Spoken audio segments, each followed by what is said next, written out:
want to discuss the importance of family ties. And I've always said that if ever I had the privilege to start a family, that I would instill meeting my kids at, like, you have each other. Do not hold any grudges.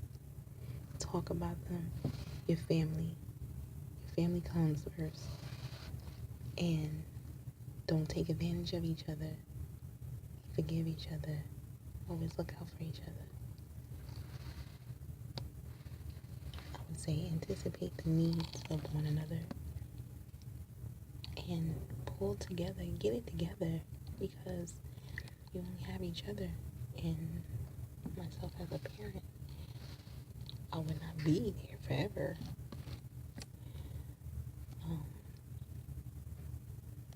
But to instill those values into my children is what I would do. The importance of family and family ties, and to be virtuous and to not take advantage of one another, to help one another, no matter what. If you gotta live on top of each other because one of your siblings is in need, do what you gotta do. Oh well. That is your blood, that is your sister, that's your brother. Work it out. That's what other cultures do. A lot of people of Indian culture, their children live with their parents until they get married. And a lot of times that's when they're well into their 20s, maybe 30s. It's not a big deal. It's not a like, oh my God, are you living with your parents? Still live with your mother? That is what they do until they get married. And in other cultures, like Hispanic culture, like, they will help each other out. They have to live on top of each other. There'll be 45 people in one house with both grandmothers, 2 umbrellas, okay, 15 TOs, okay, like, everybody's working to help each other out.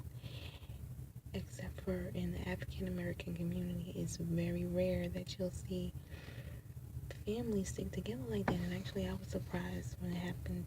That has happened to me. When I first encountered it, learned that, my family was not going to help me. It was a big shock,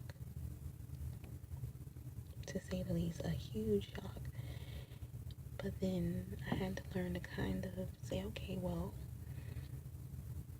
they're not obligated to do anything for me, and I have to respect their wishes, and whatever it is that they feel about me or regarding about whatever it is, that is how they feel. It may or may not necessarily be true, but that's how they feel. But again, if I had children, and I believe if our mother was still alive, that she would be super upset. She would not tolerate either one of us not helping each other out when we're in need, when one of us are in need. My mother would not. My mother she would not. She would be super upset. And she was a fisherman, and one of her children. I mean, it's a different dynamic, with the parent and their child. However, I know that her sister always came through and helped her, and I think that's something that she tried to instill in us, to help one another. I mean, it just would make sense. She would not. That wouldn't sit right with her. But it is what it is. I learned to accept it. I learned to live